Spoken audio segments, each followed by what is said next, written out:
babes, welcome back to my channel. For those who are new, my name is Nyesha J, and for all my girls and my guys returning, hey y'all.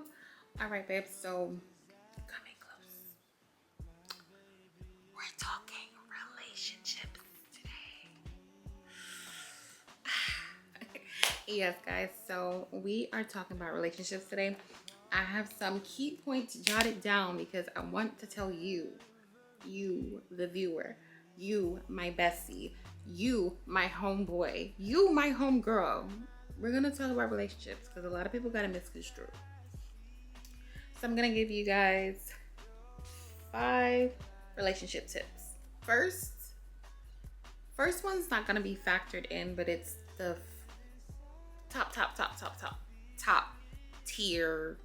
It's 0, basically. So from 0 to 5, 0 is the first one. For the real relationships out there, always make sure that it is God-based.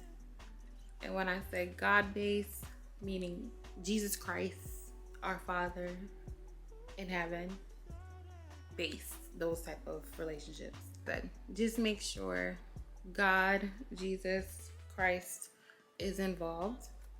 Make sure you're praying over your relationships, going back to God with it, because God will tell you when it's not for you. You just have to listen and be in tune. But that's 0. Now, the first one, prioritizing effective communication. So this is having open and honest communication. It's crucial to understand each point of view.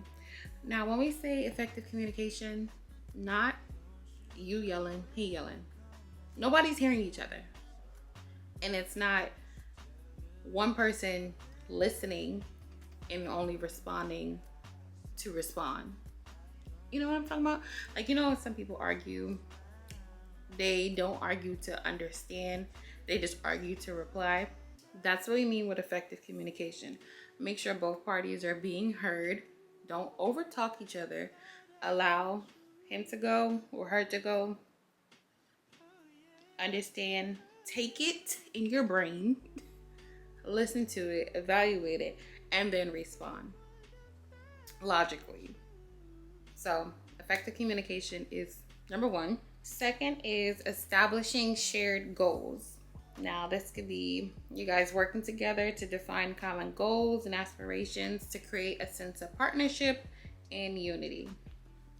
Now, when people are in relationships, it's not, some people do relationships for fun, but majority of people do relationships to go to the final step, which is marriage. So here you guys gotta learn how to compromise. You gotta learn to work together to be as one, because 2 halves come together, give you 1.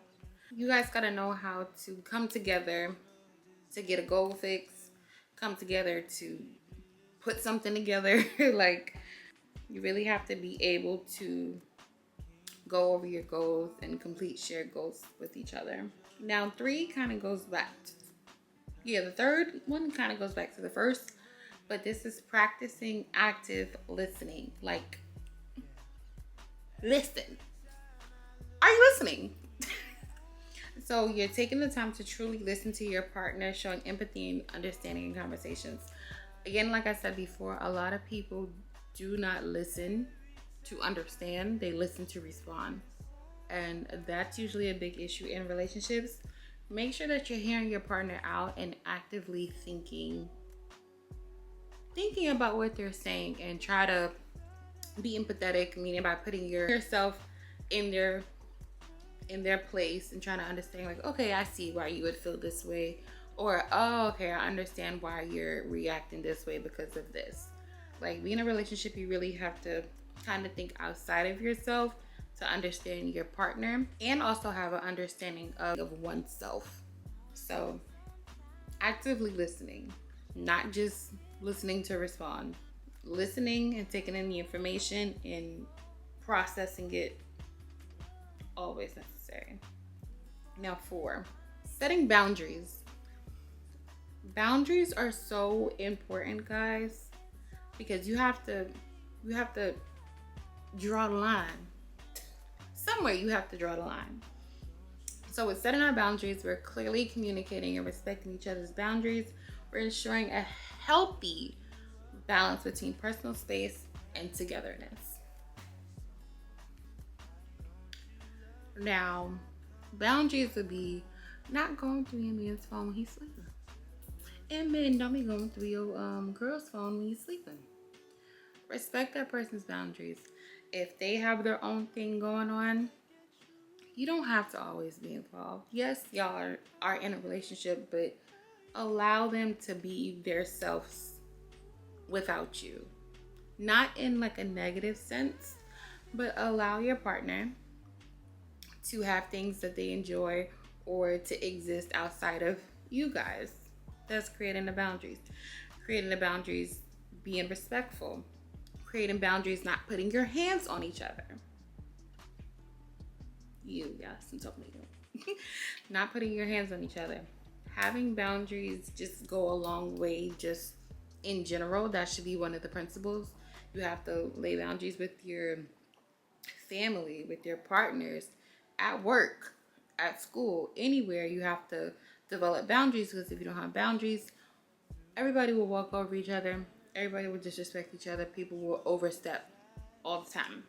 So, and then our fifth one kind of goes back to what I was saying with 4. Fostering individual growth. Supporting each other's personal development and encouraging pursuing individual passions and interests. Now, I hate when people get in relationships and they just want to crawl crawl in the next person's skin. Like, I understand that, like, you get attached to this person, you want to be around them, but for you to want to cement yourself to them and like forget about your own passions, your own dreams, I think that's freaking outrageous to me. And I wish people would stop doing it. I had a friend that would do that, and I would just cringe. Cringe at the fact. Like, you have to first be comfortable in yourself to be in a relationship to where the other person can build their own passions and interests without you. Y'all don't have to be, I mean, y'all can be freaking frack, but you don't have to be cemented inside of their skin. Like, they can't do anything without you, because you still have to remember that in a relationship, there's still individualism.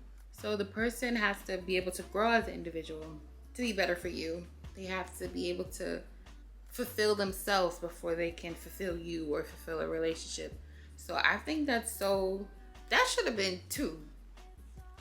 I might have these listed wrong. That should really be 2, because that personal growth, that personal growth and personal development is so freaking important. Because have you guys ever seen like people get in relationships and they like totally cater to one person, or they don't do anything for themselves, and then they have like no identity? Or like if they break up, the person is like, oh, I don't know, I'm nothing without him. That's because you did not do your own personal growth. It should be you growing, he's growing, she's growing. You come together, you guys can develop and build your own personal selves and within the relationship and build each other up. That's how it should be. I don't know where it all got misconstrued. I really don't know. I should be like a relationship counselor or a psychiatrist. I think I could do this. Those are our 5 top relationship tips. I think I might actually make this a series because I did have fun doing this.